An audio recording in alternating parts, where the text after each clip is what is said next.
Graça e paz, irmãos. Irmãos, abram comigo a Santa Escritura no Salmo 132. Continuando a nossa exposição nos Salmos de Romagem, ou nos Cânticos de Peregrinação, Salmo 132. Irmãos, se o Salmo 131 que eu expus na semana passada é o menor dos Salmos de Romagem, o Salmo 132 é o maior. Salmo 132.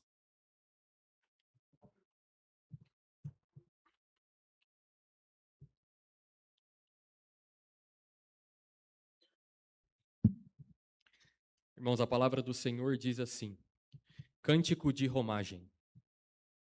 Lembra-te, Senhor, a favor de Davi, de todas as suas provações, de como jurou ao Senhor e fez votos ao poderoso de Jacó. Não entrarei na tenda em que moro, nem subirei ao leito em que repouso. Não darei sono aos meus olhos, nem repouso às minhas pálpebras, até que eu encontre lugar para o Senhor, morada para o poderoso de Jacó. Ouvimos dizer que a arca se achava em Efrata, e a encontramos no campo de Jaar. Entremos na sua morada, adoremos ante o estrado de seus pés. Levanta-te, Senhor, entra no lugar do teu repouso, tu e a arca de tua fortaleza. Vistam-se de justiça os teus sacerdotes e exultem os teus fiéis. Por amor de Davi, teu servo, não desprezes o rosto do teu ungido. O Senhor jurou a Davi com firme juramento, e dele não se apartará. Um rebento da tua carne farei subir para o teu trono. Se os teus filhos guardarem a minha aliança e o testemunho que eu lhes ensinar, também os seus filhos se assentarão para sempre no teu trono. Pois o Senhor escolheu a Sião, preferiu-a por sua morada. Este é para sempre o lugar do meu repouso. Aqui habitarei, pois o preferi. Abençoarei com abundância o seu mantimento, e de pão fartarei os seus pobres.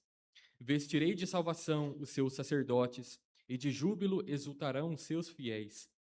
Ali farei brotar a força de Davi. Preparei uma lâmpada para o meu ungido. Cobrirei de vexame os seus inimigos, mas sobre ele florescerá a sua coroa. Até aqui, irmãos, a leitura da palavra. Vamos orar mais uma vez, rogando graça de Deus. Senhor Deus bendito, Deus santo, Deus justo, ó Senhor, queremos rogar da parte do Senhor sabedoria, conhecimento e iluminação para nós. Ó Senhor, reconhecemos que diante da Tua palavra nós não conseguimos entendê-la completamente, não conseguimos entender, ó Pai, a realidade espiritual que o Senhor quer nos ensinar, se não for por intermédio do Teu Espírito nos ensinando. Ó Senhor, ajuda-nos.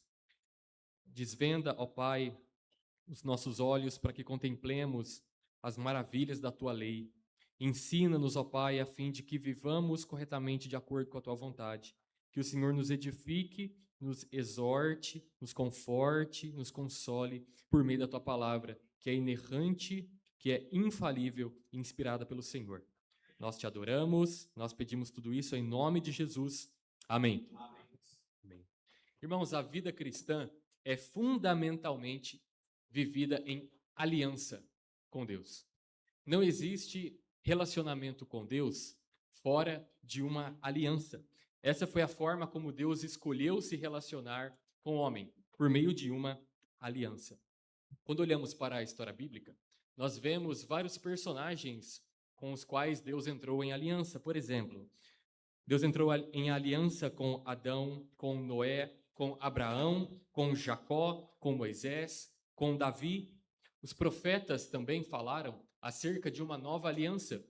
Isso está no livro de Jeremias, capítulo 31.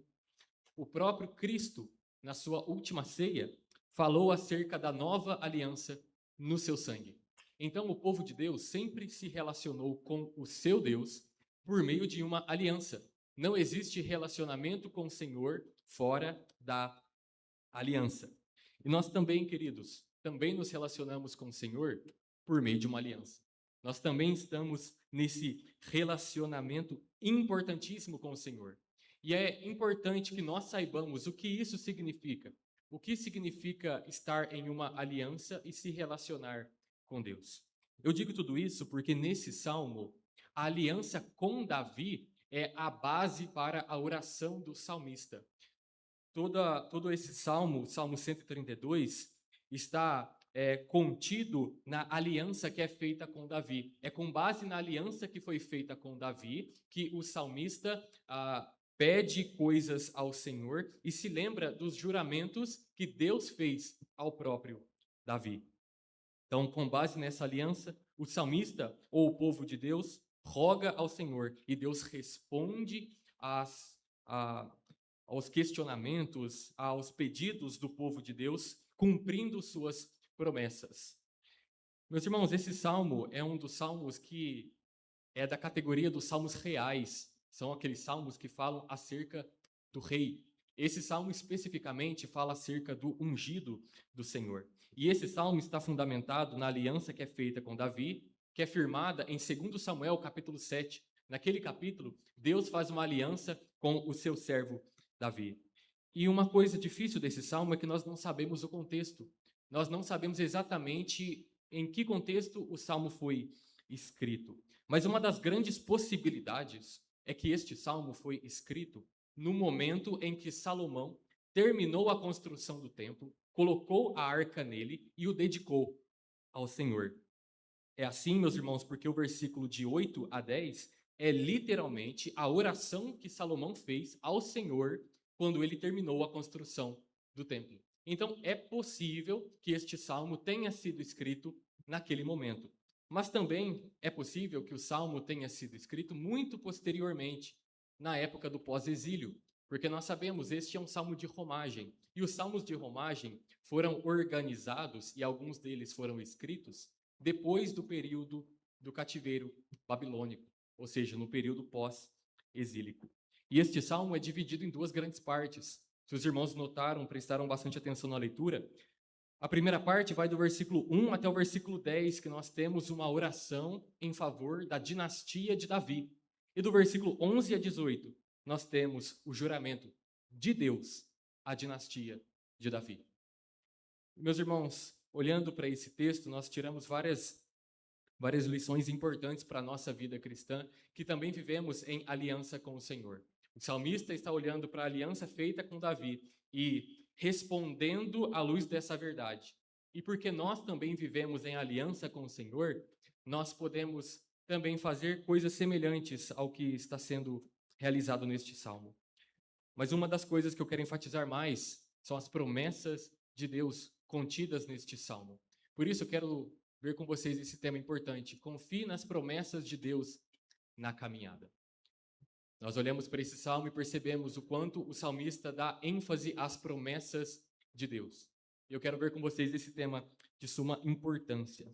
Então, confie nas promessas do Senhor na caminhada. E a primeira lição importante, a primeira grande verdade que o texto apresenta é: clame a Ele com base na aliança. Clame a Deus com base na aliança. Irmãos, eu lerei novamente o versículo de 1 a 10, mas por hora lerei do versículo 1 ao 5. Diz assim: Lembra-te, Senhor, a favor de Davi, de todas as suas provações, de como jurou ao Senhor e fez votos ao poderoso de Jacó. Não entrarei na tenda em que moro, nem subirei ao leito em que repouso.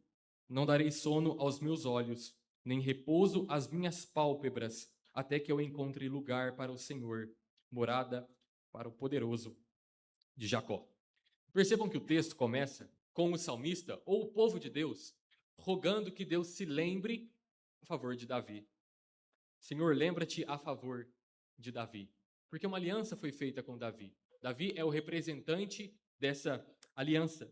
Mas quando o povo, ou o salmista, pede para que Deus se lembre a favor de Davi, ele não quer que Deus somente tenha uma lembrança na sua mente. Essa linguagem de falar, lembra-te, Senhor, é que o povo está pedindo para que Deus se lembre de Davi e faça alguma coisa. Que Deus ajude o povo, auxilie o povo, que ele haja em favor da dinastia de Davi. E o salmista menciona as provações de Davi. Lembra-te, Senhor, a favor de Davi, de todas as suas provações. Essa palavra provações também pode ser traduzida como humilhações. É como se o salmista ou o povo dissesse: Senhor, olha as dificuldades que Davi passou. Veja as aflições, as humilhações que Davi suportou em favor do Senhor.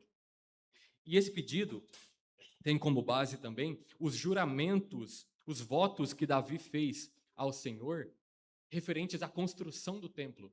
Davi fez um voto dizendo que ele construiria um lugar para a habitação de Deus. E nós vemos esses votos do versículo 3 até o versículo de número 5.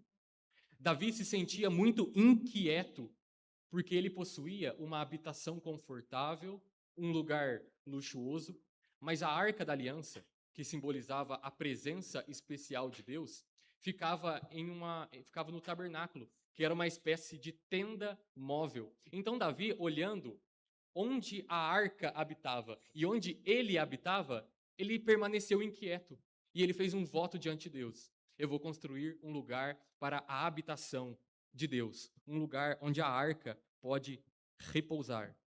E nós vemos esses votos do versículo 3 ao 5. Percebam, meus irmãos, o zelo e a dedicação de Davi. Ele diz: não entrarei na tenda em que moro, eu não subirei ao leito em que repouso, eu não vou dar sono aos meus olhos, eu não vou repousar as minhas pálpebras, até que eu encontre um lugar para o Senhor. Vejam a dedicação de um homem, vejam como Davi é fervoroso. Ele quer que o reino de Deus avance, ele quer dar o melhor para Deus, ele quer dar toda a sua prioridade para Deus. E o seu coração está como que queimando, querendo dar o melhor para o Senhor.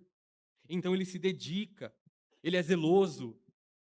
E o motivo pelo qual Davi é tão zeloso, faz votos tão fervorosos a Deus, é porque ele queria que a promessa de Deus se cumprisse. A promessa de que Deus habitaria no meio do seu povo. Então, a resposta de Davi à habitação de Deus é de zelo e dedicação. E aqui nós tiramos uma lição importante. Nós também, meus irmãos, de igual forma, devemos ter o mesmo zelo e dedicação de Davi em resposta à habitação de Deus. Meus irmãos, a verdade que é apresentada na Escritura é que Deus habita no meio do seu povo. Davi estava buscando mais da habitação de Deus, mas a nossa realidade é um pouco diferente. Nós já somos habitados por Deus. E em resposta a essa verdade, nós devemos ser zelosos e dedicados a Deus. A palavra do Senhor diz, Romanos capítulo 8, versículo 11: se habita em vós o Espírito daquele que ressuscitou a Jesus Cristo dentre os mortos, vivificará também o vosso corpo mortal, por meio do seu Espírito que em vós habita. Então essa é a verdade apresentada nas Escrituras. Deus habita no meio do seu povo por meio do Santo Espírito. E como nós devemos viver à luz dessa verdade? Com zelo e dedicação. Gastar nossa vida em favor do reino. Gastar nossa vida em favor do Evangelho. É fazer como Davi. É ter atitudes de zelo, atitudes de dedicação. É resolver viver para Cristo, resolver viver para Deus, dar o nosso melhor para Ele, fazer com que o reino de Deus seja prioridade na nossa vida. Nós devemos ter uma resposta de zelo e dedicação, utilizar cada energia, cada força que temos para fazer Cristo conhecido dos homens, porque nós já somos habitados por Deus, porque nós já somos templo do Espírito Santo. Então, como você tem vivido à luz dessa verdade, de que Deus habita em você por meio do Espírito? Davi buscava mais da habitação de Deus, mais da presença do Senhor, e por isso ele era zeloso e dedicado. Irmãos, nós já somos habitação de Deus, nós já somos habitados pelo Senhor. E como nós vivemos à luz dessa verdade? Pode ser que somos negligentes. Pode ser que mesmo à luz dessa verdade, nós estejamos desanimados com a vida cristã, sem esperança para com a nossa vida. Pode ser que nós não queiramos, não desejemos ler a palavra do Senhor, não desejemos orar a Deus, não desejemos falar de Cristo, falar do reino de Deus, porque nós não temos essa dedicação no coração, esse zelo, esse amor, essa paixão pelo reino do Senhor. Então, se você é habitação de Deus, veja como você tem vivido à luz dessa verdade. Se você é zeloso e dedicado, como Davi foi naquele momento. Irmãos, o versículo 6 e 7, nós temos uma quebra nessa narrativa do Salmo. Porque do versículo 1 até o versículo 5, parece que o salmista está falando individualmente a Deus, e ele está pedindo algo a Deus. Senhor, lembra-te a favor de Davi. Mas o versículo 6 e 7, parece que o povo de Deus se junta e eles falam em comunidade. Porque vejam como as palavras mudam. Ouvimos dizer, encontramos no campo. Versículo 7, entremos. Então, parece que o povo está falando em comunidade agora. E o povo está relembrando a história da arca. A arca de Deus, meus irmãos, é um dos elementos fundamentais na história do povo de Deus, porque a arca representava a presença especial de Deus. É claro que o povo de Deus sabia que Deus é onipresente, que Deus está em todos os lugares, mas a arca simbolizava a presença especial. A arca também manifestava poder e glória, e ela ficava alojada no tabernáculo. Como eu disse para vocês, é uma espécie de tenda móvel. Além disso, a Arca da Aliança era o local onde o sacrifício do dia da expiação era realizado. Então, uma vez por ano, o sumo sacerdote entrava no Santo dos Santos, onde ficava a arca, e fazia o sacrifício expiatório pelo pecado do povo. E ele fazia isso no propiciatório, que é a tampa da Arca da Aliança. Então, percebam como a arca é importantíssima para o povo de Deus. E a arca foi construída no período de Moisés. E lembrem-se que o povo de Deus entrou na terra prometida com a arca, mas a arca se perdeu. Quando o povo entrou na terra prometida, a arca foi perdida. E ninguém mais se lembrava da arca. Ou seja, Deus foi deixado de lado. Houve até um momento em que os filisteus tomaram a arca e a levaram e colocaram a arca dentro do templo do deus falso chamado Dagon. E é interessante porque a estátua daquele deus falso, Dagon, caiu diante da arca da aliança e foi quebrada. Houve também muita doença no meio dos filisteus, e os filisteus procuraram devolver a arca da aliança para o povo de Deus. E o que aconteceu? A arca foi parar num lugar chamado Efrata, como é dito no versículo 6. O povo de Deus está dizendo, ouvimos que a arca se achava em Efrata. Então, o que está sendo dito aqui é uma lembrança de quando a arca foi encontrada, porque ela foi esquecida e achada novamente. E foi quando um homem se levantou que a arca foi devolvida a Jerusalém. Davi. Davi se levantou. Davi, por seu zelo e dedicação, foi atrás da arca e a trouxe de volta a Jerusalém. Então, o povo está relembrando disso, daquele momento bendito, daquele momento feliz que o povo de Deus teve a arca de volta em Jerusalém. Então o povo está dizendo, olha, nós ouvimos que a arca se achava em Efrata e a encontramos no campo de Jaar. E como o povo responde a isso? Como o povo responde ao fato da arca ter voltado? Versículo 7 diz, entremos na sua morada, adoremos ante o estrado de seus pés. A resposta do povo é adoração. Diante da volta da arca, o povo quer adorar. Essa expressão, meus irmãos, do versículo 7, o estrado de seus pés, é uma outra forma de se referir à Arca da Aliança. Porque os israelitas tinham mais ou menos uma imagem de Deus assentado no trono e apoiando seus pés sobre a arca. Então, muitos chamavam a arca de estrado dos pés de Deus. Porque a imagem é essa, Deus assentado num trono com seus pés apoiados na arca. Então, o povo de Deus quer adorar o Senhor, porque a arca voltou, a presença especial de Deus está ali, e o povo quer adorar a Deus. E o versículo 8 e 10 termina, meus irmãos, dizendo assim: levanta-te, Senhor, entra no lugar do teu repouso, tu e a arca de tua fortaleza. Vistam-se de justiça os teus sacerdotes, e exultem os teus fiéis. Por amor de Davi, teu servo, não desprezes o rosto do teu ungido. Queridos, os versículos 8 a 10 ainda são as palavras do povo. O povo está cantando o fato da arca ter voltado. E uma coisa interessante é que o versículo 8 a 10, como eu já disse, é a própria oração de Salomão, quando ele terminou a construção do templo e pediu que a arca fosse colocada dentro do templo. Então é como se o povo cantasse as últimas palavras de Salomão. E vejam o que o povo está cantando: Senhor, levante-se, entra no lugar do teu repouso. O lugar do repouso é o templo. Tu e a arca de tua fortaleza. O povo de Deus também intercede pelos sacerdotes e pelos fiéis. Eles querem que os sacerdotes de Deus sejam vestidos da justiça do Senhor e que eles exultem e que eles fiquem alegres. E o cerne, meus irmãos, o núcleo dessa primeira parte está no versículo 10. Que o salmista diz: por amor de Davi teu servo, não desprezes o rosto do teu ungido. O ungido, meus irmãos, é o rei. É o rei que se assentaria no trono. É o rei que governaria sendo um descendente de Davi.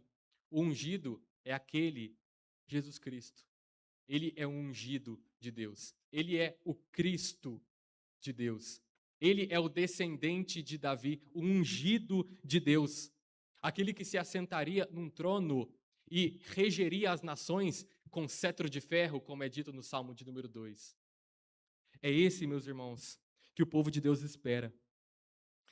Mas eu quero enfatizar uma coisa importante. Nesse salmo nós vemos um clamor, uma oração com base na aliança feita com Davi. E isso é um fato muito importante, porque de modo semelhante, nós também, meus irmãos, oramos e clamamos a Deus, com base na aliança que temos com Deus. Se aqui nós vemos o salmista ou o povo de Deus pedindo algo ao Senhor, clamando a Ele para que Ele faça alguma coisa com base na aliança feita com Davi, nós clamamos e rogamos a Deus com base na aliança que nós temos com Cristo. Essa aliança, meus irmãos, é chamada de aliança da graça, da qual nós fazemos parte. Nós fazemos parte desse bendito relacionamento que foi confirmado, ratificado, consumado por Cristo na cruz do Calvário, com o seu sangue vertido. Quando nós participamos da ceia do Senhor, nós nos lembramos do sangue da nova aliança, sangue que foi vertido para confirmar, garantir que a aliança não vai ser quebrada.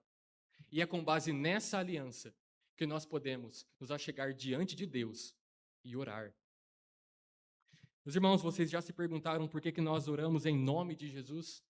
É porque Ele é o representante da aliança. É porque Ele é nosso mediador. É porque Ele nos representa diante do Senhor, como aquele que garante a aliança. E é por meio dos méritos dEle, é por meio da justiça dEle, que nós podemos nos achegar diante de Deus e pedir algo.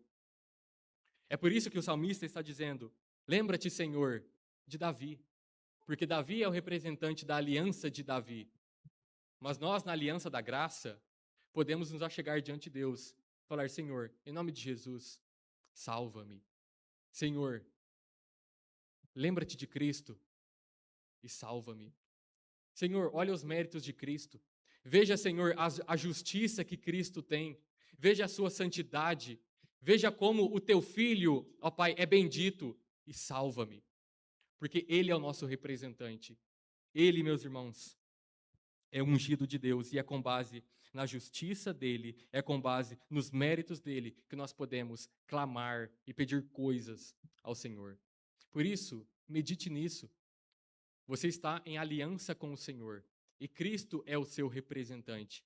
E porque Cristo é o seu representante, você pode se achegar diante de Deus com intrepidez, sabendo que encontrará graça e misericórdia. Irmãos, essa é a primeira parte, grande parte do Salmo. Então, confie nas promessas do Senhor na caminhada. E a primeira lição importante é: clame a Ele com base na aliança. Lembre-se do seu representante, que é Cristo. Lembre-se Quem é aquele que representa você diante de Deus, na aliança que temos com Ele? É o Senhor Jesus. E por último, meus irmãos, creia que Ele é fiel para cumprir suas promessas. Essa é a segunda grande verdade que o texto apresenta. E a nossa última lição. Creia que Ele é fiel para cumprir suas promessas. Meus irmãos, o versículo 11 diz assim: O Senhor jurou a Davi com firme juramento, e dele não se apartará. Um rebento da tua carne farei subir para o teu trono. Versículo 12 também. Se os teus filhos guardarem a minha aliança e o testemunho que eu lhes ensinar, também os seus filhos se assentarão para sempre no teu trono. Percebam, irmãos, que o versículo 11 e 12 apresentam agora o juramento que Deus fez a Davi quando a aliança foi firmada. Ou seja, isso está no segundo livro de Samuel, no capítulo 7. E nessa aliança, Deus havia prometido que da descendência de Davi viria alguém, viria um rebento, viria um rei que se assentaria no trono de Israel e governaria para sempre. Governaria por toda a eternidade. Mas existia, na verdade, um elemento condicional na aliança feita com Davi. Vejam que o versículo de número 12 diz que se os filhos de Davi guardarem a aliança e o testemunho que Deus os ensinar, então os filhos de Davi se assentariam para sempre no trono de Israel. Aqui está o elemento condicional. Se os filhos de Davi forem obedientes. Se os filhos de Davi, se os descendentes de Davi ouvirem os testemunhos de Deus e forem obedientes a eles. Mas nós sabemos da história que na dinastia de Davi, ou seja, os sucessores de Davi não foram de todo fiéis ao Senhor. Eles foram homens falhos. Eles quebraram a aliança diversas vezes. Houve muitos reis maus da descendência de Davi. É por isso, meus irmãos, que em última análise, o que Deus estava comunicando a Davi e ao povo de Deus é que no futuro viria alguém que seria perfeito, alguém que seria totalmente justo, que conseguiria cumprir tudo o que Deus havia dito em sua palavra. E essa pessoa perfeita, esse rei perfeito, se assentaria no trono e governaria para sempre.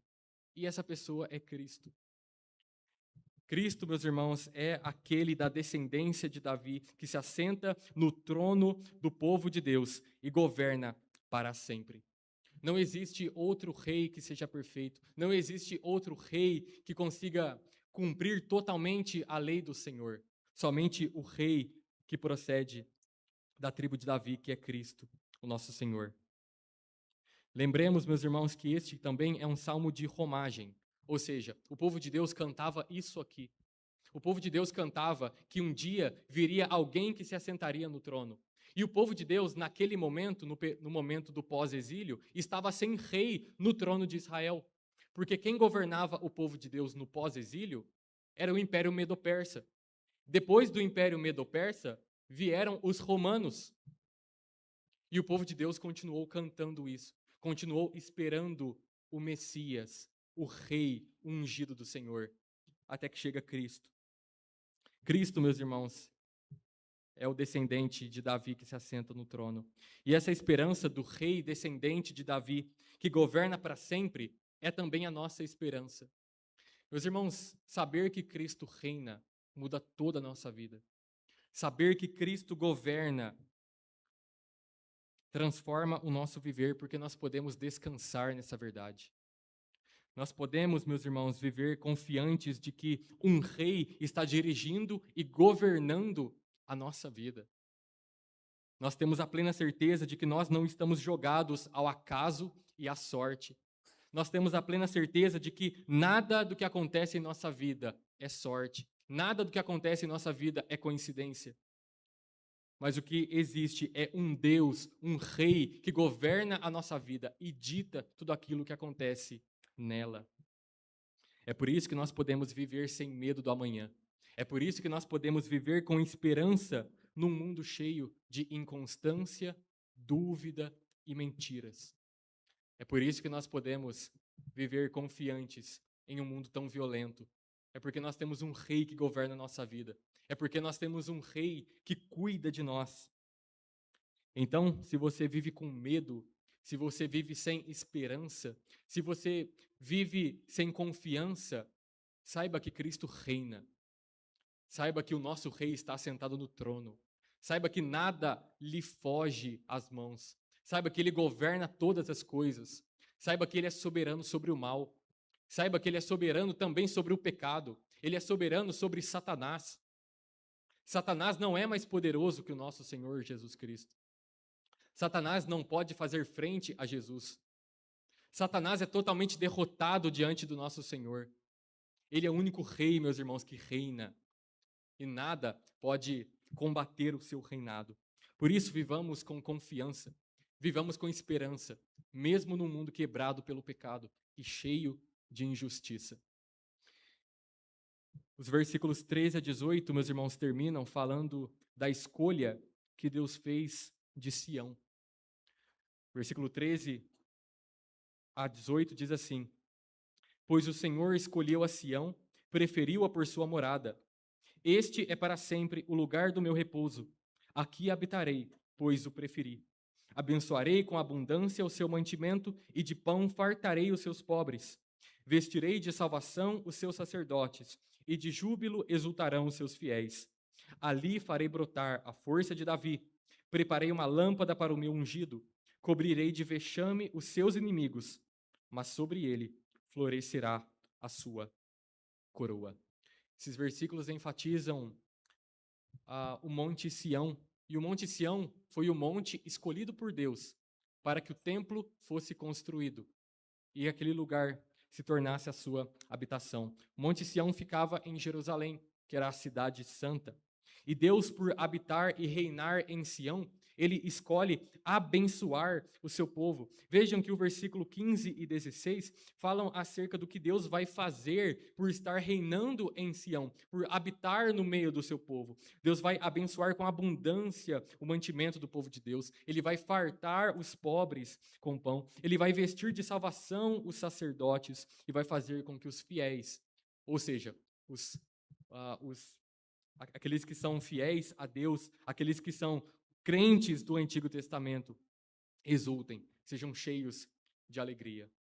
Algo interessante é que o versículo de número 16, o qual Deus está dizendo que vai dar alegria para os seus fiéis, é que esse versículo é uma resposta da oração encontrada no versículo de número 9.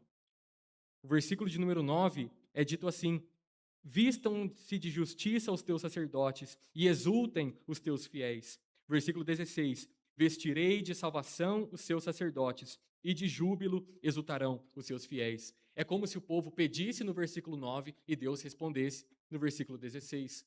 Deus está cumprindo a sua palavra. Deus está ouvindo a oração do seu povo. O povo está pedindo: Senhor, que os teus sacerdotes sejam vestidos de justiça. E Deus faz. Senhor, que os teus fiéis exultem.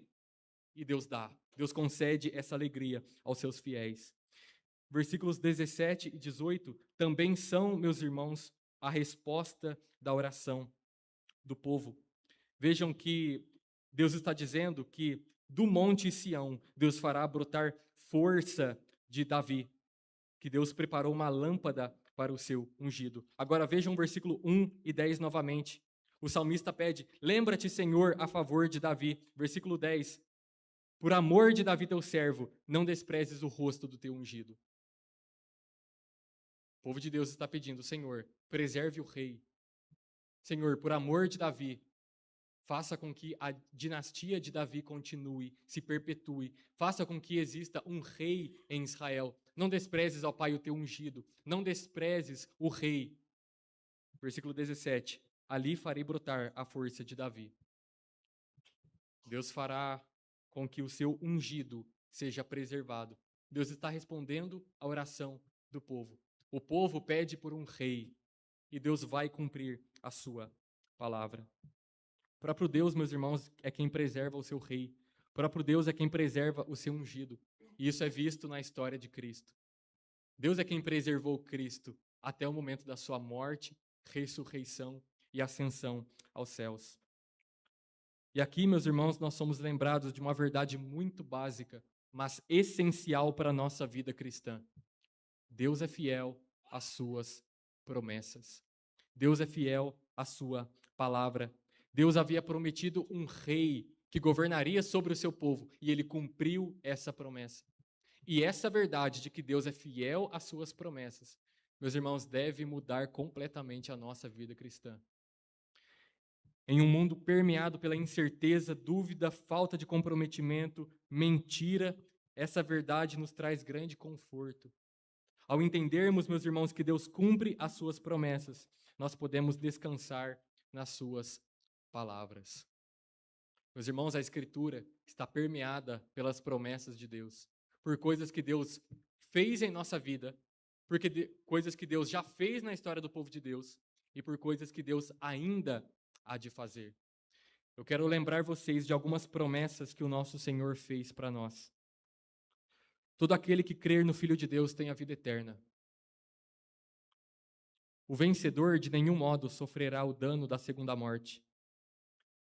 Ao vencedor dar-lhe-ei sentar-se comigo no meu trono, assim como eu também venci e me sentei com meu pai no seu trono. E lhes enxugará dos olhos toda lágrima, e a morte já não existirá. Já não haverá luto, nem pranto, nem dor, porque as primeiras coisas passaram. Meus irmãos, olhemos para as promessas do Senhor e respondamos com fé, respondamos com confiança e esperança, porque o nosso Senhor é fiel às suas palavras. Se nós lemos na palavra do Senhor que todo aquele que invocar o nome do Senhor será salvo, meus irmãos, nós podemos crer nisso. Se nós olharmos para a palavra de Deus, e ela diz que todo aquele que confessa o seu pecado e deixa, alcança misericórdia, meus irmãos, isso é verdade, porque Deus disse, e Deus é fiel à sua palavra. Então, se você vive sem esperança, com medo, creia na palavra do Senhor. Viva com confiança, viva com esperança, porque é a palavra de Deus, palavra inspirada pelo Senhor, e Deus é fiel à sua promessa. Versículo 18, meus irmãos, termina este salmo falando acerca do que acontecerá com os inimigos do rei. Deus diz: cobrirei de vexame os seus inimigos, mas sobre ele, ou seja, sobre o ungido, florescerá a sua coroa. Meus irmãos, eu quero levar vocês ao Salmo de número 2. Abram comigo no Salmo de número 2. No Salmo de número 2, nós temos a descrição do ungido de Deus, do Filho de Deus, o Rei, que governa, que reina.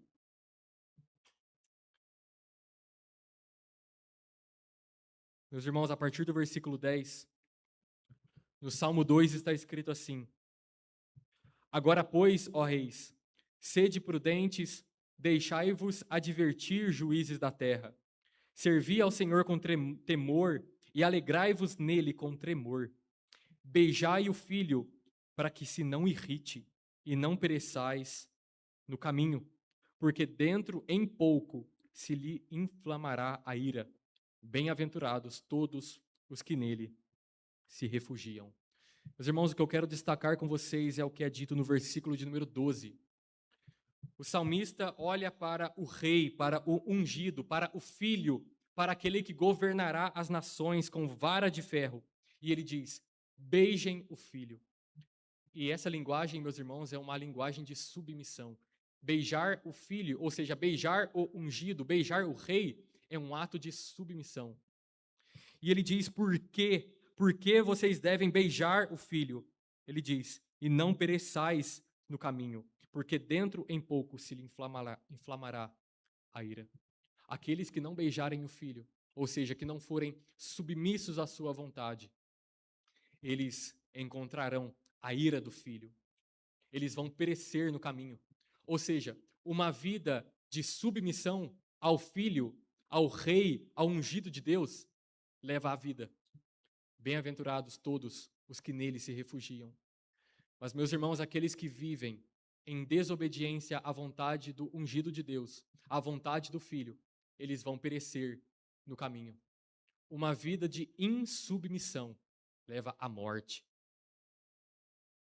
E é isso que Deus quer que vocês façam, meus irmãos. Que beijem o Filho, que sejam submissos a Ele, que sejam submissos ao seu governo, à sua vontade, que sejam submissos ao Rei Jesus Cristo. Irmãos, eu quero concluir lembrando vocês das duas grandes verdades que o texto apresenta. Então, confie nas promessas do Senhor na caminhada. Em primeiro lugar, clamando a Ele com base em sua aliança. Em segundo lugar, crendo que Ele é fiel para cumprir suas promessas. Meus irmãos, nós podemos nos achegar diante do nosso Pai, diante do Rei dos Reis, diante do seu trono de graça e rogar com base na aliança que temos com Cristo. E nós podemos também crer que Deus é fiel para cumprir suas promessas. Porque quando nós olhamos para a história do povo de Deus, quando nós olhamos para as Escrituras, nós percebemos que tudo aquilo que Deus prometeu, Deus cumpriu. E isso molda a nossa vida cristã, porque nós não somente olhamos para trás, para aquilo que Deus já fez, mas olhamos também para frente, para aquilo que Deus há de fazer em nossa vida.